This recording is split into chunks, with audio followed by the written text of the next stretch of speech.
Hey, welcome back everyone. This is part 2 of the question and answer video for July 2023. It's nearly the end of July, but here we are. We have done a first video. We had lots of questions, so we made one video. Definitely go and check that out. Lots of stuff, primarily about frame generation, fake frames and all that stuff. And we have some other good ones here, mainly about sort of VRAM and stuff like that. But before we get into that, here's a quick word from this video sponsor. With this Thermaltake Tough Power 1350 watt fully modular power supply with full ATX 3.0 compatibility, a Smart Zero fan and PCIe Gen 5 ready, my PC will have all the life it needs. It's alive, it's alive! To find out more, click the link in the description below. Okay, so want to get straight back into it. Here with Brandon, we're going to go through these questions kind of as quickly as we can, but obviously try and get the answers that you guys want. So, with VRAM demands increasing considerably over the last few years, and since this tendency is unlikely to change, is it safe to say that AMD GPUs are a much more reasonable long-term investment compared to their NVIDIA counterparts? How much VRAM is enough in the end? Bit of a weird one, that. So I brought a prop, 7600. This is AMD's latest graphics card.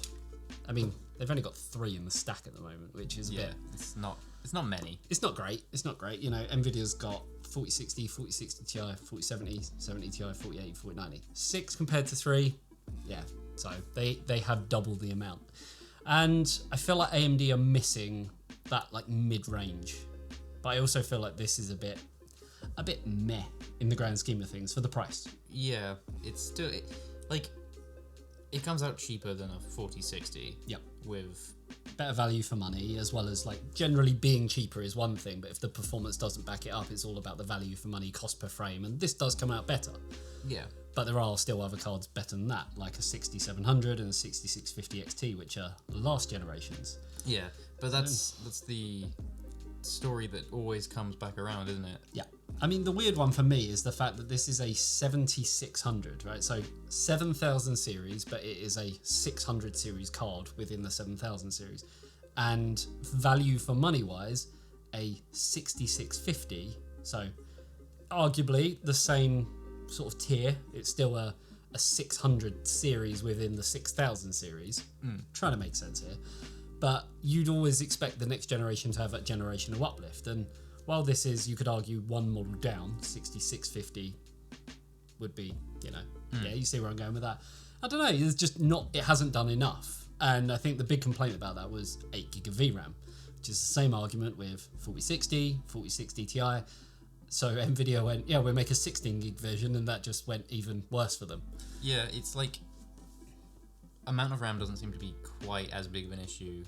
No, I mean, I don't know the full ins and outs of AMD. As far as I know, nothing. But NVIDIA have the whole memory subsystem and how they actually get the information that's needed at the time that the GPU requires it. So what they've done is, with the likes of the 4060 Ti, increased the L2 cache so that when the GPU core says, right, I need this information, I need, to grab it from somewhere, it's more likely to get it from the L2 cache instead of the next step, which is the VRAM, or the next step after that, which is system memory.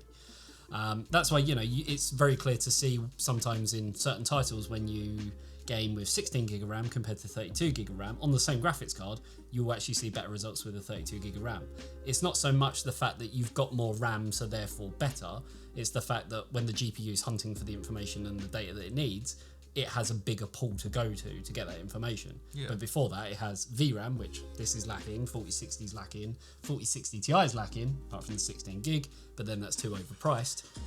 And it just, I don't know, 8GB of VRAM does seem low in 2023, considering we've had the 6700 with 10GB, we had the 6700 XT with 12GB, and then we even had other generational cards from the last generation with more than that, 16GB, and now AMD have 24GB. But yeah, I feel like in a roundabout way on the AMD side, 24GB is kind of overkill. Yeah, because NVIDIA actually beat their 24GB cards with cards that have less VRAM. Yeah. So I think that's where you were going with the whole, it's not actually that important in the grand scheme of things. There's a few more things to play. Yeah. Like, obviously a low amount is going to cause problems, but when you get to this, like, much higher levels of much higher capacities of VRAM, Yeah. you're starting to see diminishing returns. Yeah, I feel like 4060 Ti, if we got an 8 gig version and a 16 gig version, so they are identical apart from the VRAM. Yeah, outwardly identical. Yep. And we were to somehow, if we could tweak one of them and say we could open up the bandwidth on the 8 gig model, that would then outperform the 16 gig model. I mean, it does in most titles. It actually, the 16 gig version does worse. Yeah. Purely because obviously 128-bit bus, the memory bandwidth is what, 288 or whatever it is. It's almost, you know, it's being throttled to a degree. So chucking more of something at it, it can still only go through the same pipeline, the same width. And I think that's kind of where the problem lies, that, you know, I would personally rather have less VRAM, but with a better buffer, a better bus, a better amount of throughput than just chucking loads more RAM at it. Yeah, I suppose the confusion is where the bottleneck sits. Yeah. And I think that's clear to see from the 4060 Ti 8 gig versus 16 gig. Not that we've tested it, but stuff that we have seen. Yeah, based on what we've seen online. Yeah, that it's not all about just chuck more memory at it. Yeah. It is a little bit more refined than that in terms of, throughput, bus, interface, that kind of thing. So, yeah, I think that sort of answers it. And I don't think, you know, it's safe to say, well, NVIDIA screwed this one up. I'm going to go buy AMD, because AMD don't have anything... Comparative. No. I mean, they have cheaper, but then it's also worse performing. They don't have anything that matches that level. No, nothing in the same kind of price segment of, you know, your 399, 499. They have, what is it, 289, and then all the way up to like 799 now. Yeah, and even that 799 doesn't quite reach the like performance of the slightly more expensive NVIDIA cards. Although the 7900 XT was initially 899, so it was even worse then. It's now down to 799. It's like, okay, it's getting better, but I still feel like it needs to go. I think 749 makes it a better proposition, because at 899 it was too close to the XTX. Yeah. That, well, why would you buy that? Just go and buy the XTX, because it was so much better in terms of performance. So yeah, hopefully that answers that one. Okay, next one. This is going to be more for you, I guess. How come reviews only use one CPU to test a GPU? Oddly, I would like to see low versus high-end CPU to see how much I would lose in FPS, as I'm looking to hook up an i5-10400F with a 6060 or Ti someday. I'm guessing they mean like, I don't even know what card they mean.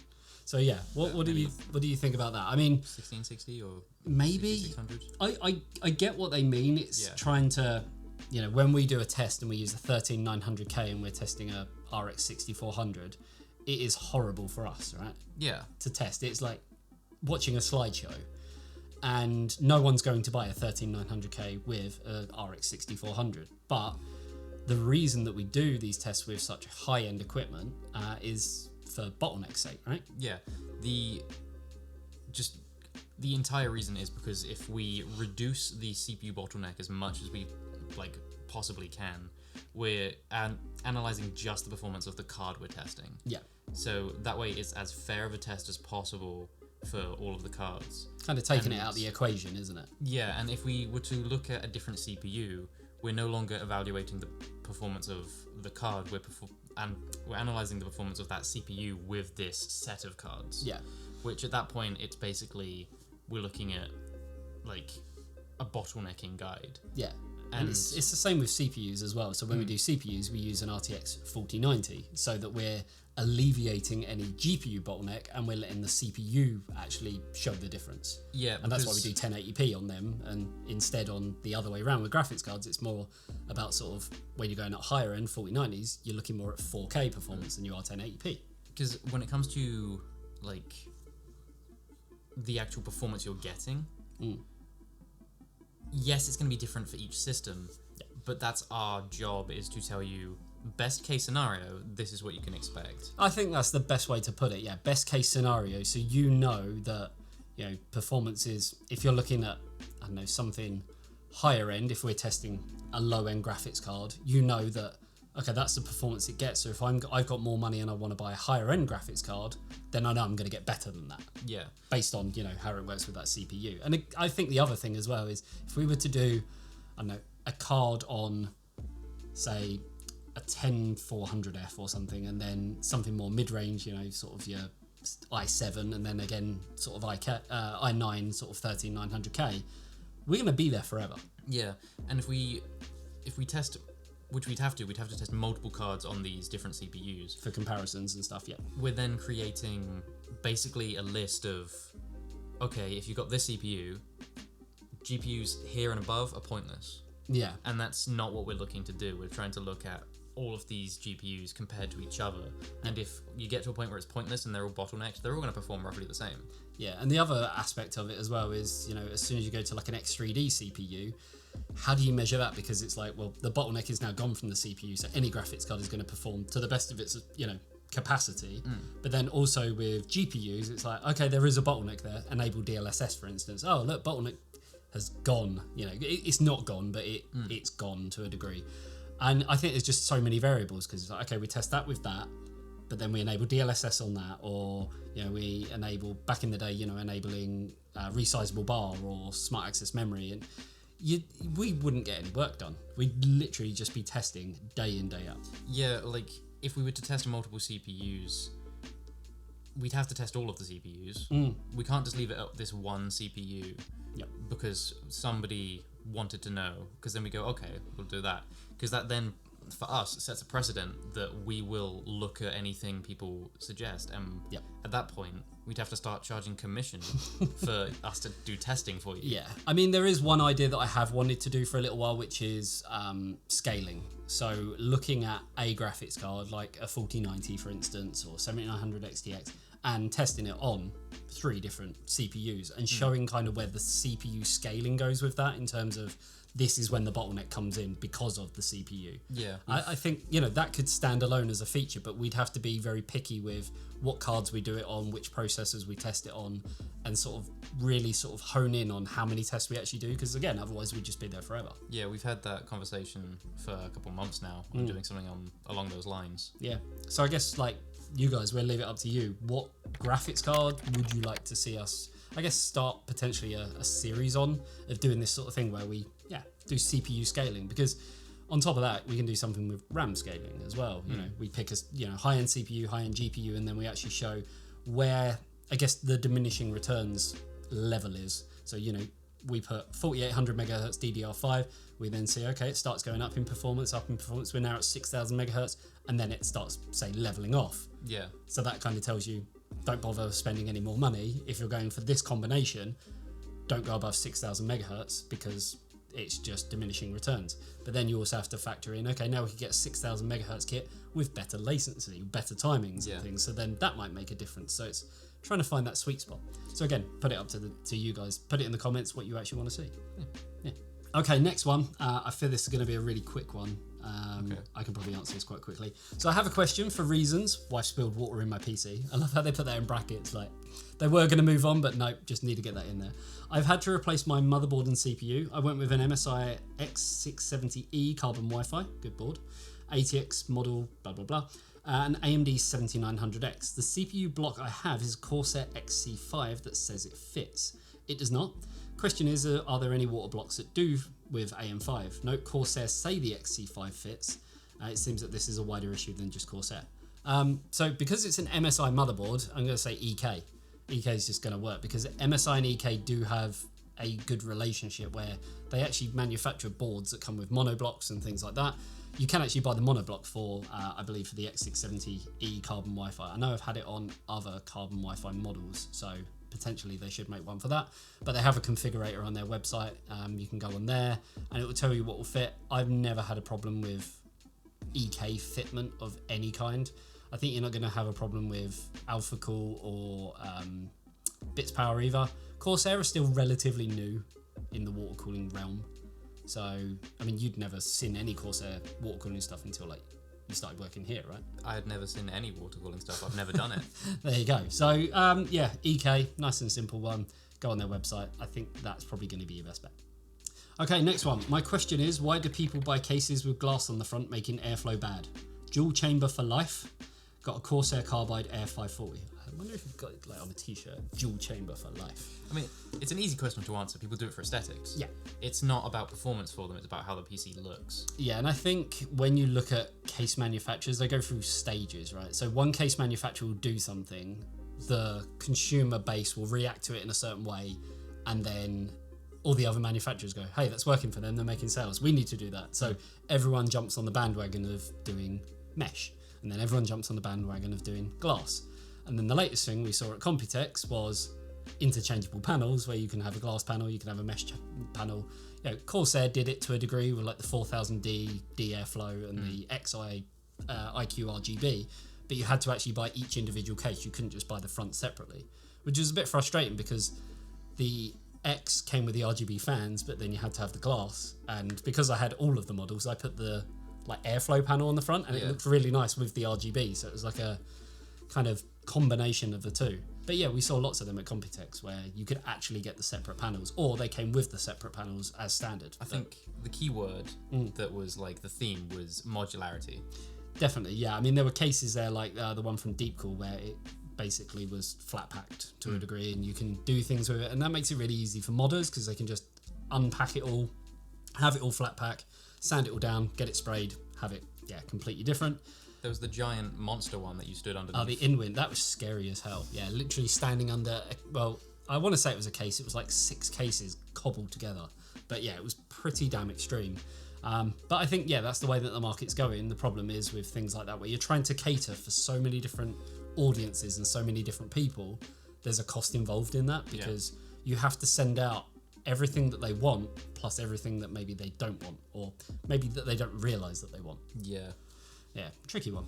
Okay, next one. Why are manufacturers still making cases with so-called static RGB or 360mm rad space only on the front? I think we're actually seeing more brands now with room for 360s on the top as well as the front. Yeah, I mean, there was a big argument, what was it, 2 years ago with the whole Gamers Nexus, AIO placement thing and stuff like that. So loads of people were misunderstanding the whole situation too. Yeah, since about that time, whenever the Corsair 4000 series came out, I've been using that as my case at home, and it accepts a 360mm AIO in the front, and it can only go one way. Because of the cutout on the shroud, the power supply shroud, once the radiator is in there, there isn't enough room for the hoses to come up. And especially with graphics cards being sort of longer now than they have been over the last couple of years, even if there was space, you wouldn't be able to get round the GPU and it actually reach up to the block. So the only way you can have it is that way, with the tubes at the top. But it just kind of goes to show that things were taken very, very wrongly with that. I don't think manufacturers are just making cases with that only in mind. We are seeing a lot more mid-tower cases that feel like a full tower inside. Yeah. Even the ones that we've had come in here, it's like, Jesus, how much space have you got inside of that? But it's still a mid-tower because it still conforms under a certain measurement in height and depth and stuff like that. As soon as you go a little bit higher, it's a full tower, but you don't get that much extra functionality. So, it wouldn't surprise me if people start trying to move power supplies around again. And I think it was Antec had one where they actually moved it back up towards the top again. And I've never been a fan of that look. No, I grew up with that look, so it's a little bit different. But yeah, I don't think manufacturers are still making cases specifically for just, that one use case scenario. But 360mm rads are definitely becoming the standard now. I used to like 280s. I think they were like that sweet spot. 240s were getting a little bit, they can't quite keep up with the performance or the heat issues of modern day processors. 360s are still able to, tame the likes of the high-end Ryzens and the i9 3900K. But I think cases are moving in a good direction, but there's still a little bit of a way to go. But you have to remember with cases is no one's trying to reinvent the wheel. It is a rectangle. There's not much you can really do with it. Okay, so what do you think of the new RAM kits with the unusual 24 or 48 gig of memory per module, as opposed to the traditional 16 or 32 gig sticks? Do you see an actual practical application of these, or is it just a marketing gag doomed to fail? I wish we brought it in now, but we got a memory kit the other day, right? Yeah. Mushkin Redline, I think they are, 96 gig SODIMMs. I think it's absolutely amazing. The fact that you can have 96 gig of RAM in a laptop. So when we go to Computex or any other kind of show and we need to edit on the go, we're going to slap them in and, we're laughing basically. Whereas if you wanted more than 64 gig, you'd have to go up to 128. And that is such a big disparity. It's double. Yeah. Whereas this is just half again. And that's obviously going to have cost implications, right? Yeah, it's for the time being, it's still going to be very expensive because it's like the newest thing. And But it's going to get cheaper as it matures. yeah, you'll have goes like on. the adopters tax, is it? It's kind of Yeah, I think Corsair were like the first ones to do it, but now obviously we've got Mushkin and other brands are doing it as well. So they've gone, if you guys can do it, we can do it too. Yeah, you have to remember the ICs, same with storage, the NAND. It all comes from one of a few places. It's not made by Corsair. It's not made by Mushkin. They grab the ICs and the NAND and stuff, and they manufacture the product. So someone can do it. Someone else can not copy it, but they can do the same thing. Yeah, I wouldn't be that surprised if like 96 becomes the standard for PCs. I think it's good, there's definitely a place for that sort of size capacity for content creation more so than gaming. But the fact that, you could have 48 gig of RAM, I've got no problem with it. I think it's a good idea, and it's a nice stepping stone as opposed to having one here, one there, and you can't quite reach that because money constraints. You can now sort of go to that, and then if you want, you can always upgrade sort of if you find that, that's not enough after a year because games get more demanding and things like that, and then you're like, okay, while it was good for a year, I now need to sell that and buy this. And I think the biggest thing that people get caught up on is going, oh my god, that's going to cost me 200 quid. It's like, well, no, because you can sell that old one that you're no longer going to need for 120. So your cost to change is only 80 quid or $80 or whatever. There's same kind of argument you could say about upgrading anything really in a PC is as long as you know you're going to get your money's worth from it, then why not upgrade? I used to work in car sales, and the amount of people who'd come in and they'd be like, I expect 10 grand for my car, and you'd be like, okay, I can only give you 8, and they'd be like, oh, that's ridiculous. And it's like, yeah, but we've managed to discount our car by like 1,500, so your cost to change is actually the same. And the amount of people we used to get who say, well, no, I want more for my car. It's like, okay, so you'd like me to mark up our car again and then give you more for yours? You're going to end up with the same amount of money. You can't bargain. It's just what they wanted to see. You can't bargain with the market. No, but it's what they wanted to see on paper to kind of, I don't know, give them that sense of, oh, I got the best deal. I've done a good thing here. And yeah, it's a bit weird, but no, I definitely think these new size capacities are the way forward, because it's not like the old ones are going away. It's just these are being added to as an addition. Okay, software time.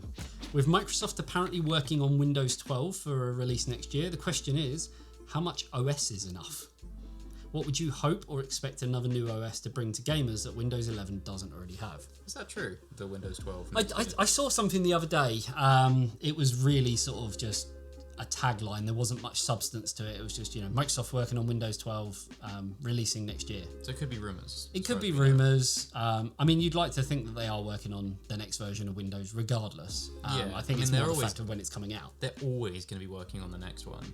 Yeah, exactly. When did Windows 11 come out? It was recent. It wasn't that long ago, was it? Like a year and a half ago, maybe? Something like that. I think it's less than 2 years. Yeah. But, how much OS is enough? I mean, that's a bit of a weird question, but I'll move on to the next bit, which, what would you hope or expect another new OS to bring to gamers that Windows 11 doesn't really have?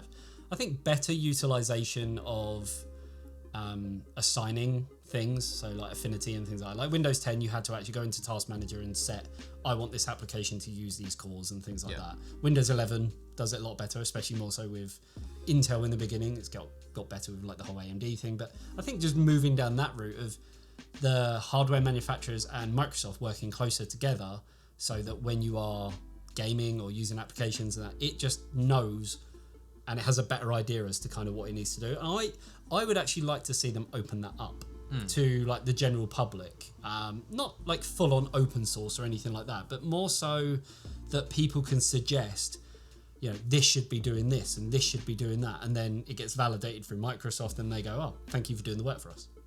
I think that would work. Like maybe something I'd like to see is I'd like to see something like direct storage see more of an implementation.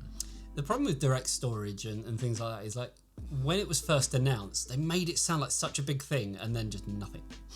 Do you know what I mean? I mean, it's now out in games. Yeah. I mean, we were talking recently about what's it called, RTX.io, isn't it? Yeah, which directly implements into direct storage. Yeah, it's the same with resizable bar. How AMD called it Smart Access Memory. It was resizable bar. It was the same thing. Even in the BIOS, you'd set it and it would say resizable bar on a lot of motherboards. This is the same thing. So calling it RTX.io, it's just like everyone saying, oh, RTX. It's like, oh, you mean ray tracing? That thing that's actually been around for many, many years. Yeah. NVIDIA didn't invent it. It's in collaboration with, DirectX and stuff like that. There's a lot more to it. Kind of popularized it. yeah, they took the name for it, didn't they? Or like the trademark to sort of, you know, everyone. It's a bit like if you're talking about ketchup, everyone goes, "Oh, pass me the Heinz," you know, and it's like, "Oh no, we don't have Heinz. This is Bramwell's or whoever." But we have Daddy's here. Yeah, Daddy's ketchup. Yeah, give me the Coca-Cola. It's like, oh, is Pepsi okay? You know, that same sort of argument. NVIDIA sort of honed the name, and people just refer to it as that. Yeah, like the. They didn't force it on people or anything. It was just like sellotape. That's a brand name. It is. Yeah. What's the normal sticky tape? Yeah, it's just sticky tape. Yeah, exactly. Scotch tape. Blue tack. Yeah, exactly. So I don't think there's really much that they can bring other than utilising things that have already been announced and sort of actually bringing that to the market in a sort of a bigger way and making people more aware of it and stuff. But yeah, we will hopefully have a video coming up on the whole Portal Prelude with RTX.io and stuff like that. So we are working on some stuff there. So wait and see. Make sure you subscribe for that. Okay, next one. The UK government is looking very likely to fail in its 85% home gigabit internet accessibility by the end of 2025 target, despite them quietly downgrading the policy's definition of gigabit. Yes, hindsight is 2020, but I can't help but feel that a smarter and cheaper move would have been pushing 4G network expansions. And yes, I know 5G is a new thing, but its super fast speed is undoubtedly massively hindered by its exceptionally short range and poor ability to penetrate buildings. Short version, did the government cock up back in a well-intentioned but very difficult to handle horse? I mean, they can just just delay it though. They could. The problem is when they set these things, it's the same with, everyone's going to be, they're going to stop combustion engine sales by 2030 for cars. So everyone's going to, if you've got one, they can't like take it away from you because that would be totalitarian and whatever. But they want new manufacturing of it only to be electric or hydrogen fuel cell or whatever new energy source comes along that's not polluting the environment. I think they put so much focus in trying to do this gigabit thing. There's still people who live in like rural places on like stupidly slow, less than 10 megabit. They need to focus on bringing them up to the same level as everyone else, then focus on bringing all them up sort of bit by bit. Yeah, although I don't know, it's a complicated one because the way that they're prioritizing who gets better internet is really kind of going weird. Like around our local area, I've seen plenty of adverts about like gigabit internet. And I live in like a major city for where we are. I have no access to anything like that. And the funny thing is that major city that you live in, as soon as you step foot near it, you lose your mobile phone signal almost immediately. They have improved in the a little bit, but it's still not great for a major city. And when we say major city, we are talking like Manchester, Birmingham, York kind of size places. It's not a small place by any stretch of the imagination, but it's very closed down in things. So I do think they have cocked up, and I think the idea is admirable and stuff like that, but they've got a little way to go with it. Okay, a couple more. Let's try and do these a bit sort of quick fire. Do you think the power-hungry systems have peaked? Is this the likes of AMD holding ground on power efficiency a good idea, or is Intel's power plants going to continue? It's a bit of a tricky one to say because, Intel do outsell AMD wholeheartedly by huge amounts when it comes to processors. Ignore the whole enthusiast DIY market and what people say on Facebook groups and stuff like that. Go into any government building, what we're talking, hospital, school, college, university, any, political office, anything like that. Every single system in there is Intel. Every single one. It's strapped to the back of a computer or it's sitting on, strapped to the back of a monitor or it's sitting underneath the monitor. It's Intel. And that's kind of, what they've got. And they've got the likes of vPro and stuff like that. So while everyone, I think, complains about, oh God, Intel, it's running at 100 degrees and it uses this amount of power. It's like, you got to think those processors are, in a way, designed to run at that temperature. They don't thermal throttle or anything like that. We've done tests and it's not throttling or anything. It just sits there comfortably. I think it's because it's the number 100. Everyone just goes, oh my God, boiling point. Crazy. But then as long as you've got something that can keep it just a little bit below, you should be fine. Which is where, like we said earlier, I think 360mm AIOs and even, we're talking beefy CPU coolers, not your D15, D15S, Duckrock Pro 4, the new stuff from Deepcool, which does beat Noctua in certain things and stuff. Like, you're going to need one of them to kind of keep it under wraps. So, Yeah, I think that kind of answers that one. It's a bit of a weird one to answer, but yeah, I think so. Okay, so do you think Intel have been overconfident in the CPU space and AMD has caught up to them, causing them to stutter? Well, I mean, that happened before. That's like kind of what got Ryzen. I remember before Ryzen. I'm talking, you know, the older days when you were just a wee little nipper. You know, we had the Athlon XP mobile Barton days, and you could basically buy an 1800 plus. I'm trying to go back and remember. Athlon XP 1800 plus. It was 1.53 gigahertz, but the reason it was called an 1800 plus was it was equivalent to Intel's 1.8. Right. So 1800 megahertz. You could clock that to like 2.4 gigahertz. It was like ridiculous. So AMD did that once before. Intel still won. AMD did it with like Ryzen, first generation. Intel still have the bigger market share. They've then had Ryzen 3000 and 5000 and now 7000. Intel still have the majority market share. And that's just in the enthusiast DIY segment. Again, opening it up across all of their product range, and you're talking, you know, Atom, Celeron, Pentium, and things like that. Intel is, huge in comparison to AMD. Yeah, I think some of the reasons for that is probably support. Yep. The actual ease of use. And, I mean, marketing is a big one, obviously. I know a lot of people who switch from Intel to AMD and they immediately switch back to Intel because of initially, like we're talking Ryzen 5000, even Ryzen 7000, memory compatibility, the memory training. It's like, why, when I turn it on, is it taking almost a minute to even just post, you know, little things like that. And when you don't know and you're not in the industry and things like that, and this is like the first computer you built, you saved up all your money and you get these little snags, it's just, it doesn't feel as well refined, I think is the best way of putting it. Memory is the point I was going to bring up on that, because I went from an Intel system to AMD. And with my AMD system, I'm having so many like issues that are all stemming with memory that I'm like, at this point I'm like, okay, I just want to go back to Intel. Same. I've got a 5800X on a X570 Godlike, so, you know, top tier motherboard and 4 sticks of memory. And sometimes it works, sometimes it throws me into the BIOS, and literally all I have to do, reset to optimized defaults, reset XMP, and away it works again. Until the next time. It's got like a cold boot issue, and it's, you know, this is a platform that's a couple of years old now. It should have been fixed by now. Whereas Intel, I know for the most part, it just works. Yeah, when we do memory testing, we use an Intel system for the Intel focused memory, which is the majority of it. And then we have the AMD system for the AMD one. Intel, it's just, you put it in, you press the button, you go. AMD is always more fiddly. Definitely. Yeah, there's a little bit more to it. I know Intel do have the upper hand when it comes to memory compatibility, memory controller. That's why, you know, we had a kit 7600 megahertz. We had to put in a 13900K just to kind of, you know, get it to utilize that, and it's going to utilize faster memory better. AMD may be more focused on the latency side, but yeah, it's I know we'll probably get flamed for this. It's like, how dare you hate on AMD? It's not us hating on AMD. It's just based on our experience, what we've actually seen.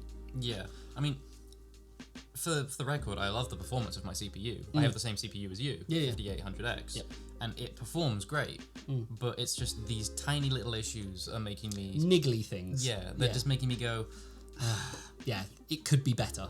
And you know, AMD are getting better. I mean, Ryzen, when you look at memory compatibility on the first gen, then second 3000 series and so forth, it did get better and better and better, but it's almost like, why did it take you that long to do it? Whereas Intel just went, new thing, DDR5, done, so sweet, done. And Expo helps. Expo. It helps. Yeah. But that wasn't there at the initial start either. No, that wasn't. That, like, you know, came later on as well. So, but it also doesn't alleviate the issues. It just reduces them. But we've had problems with Expo as well, so yeah.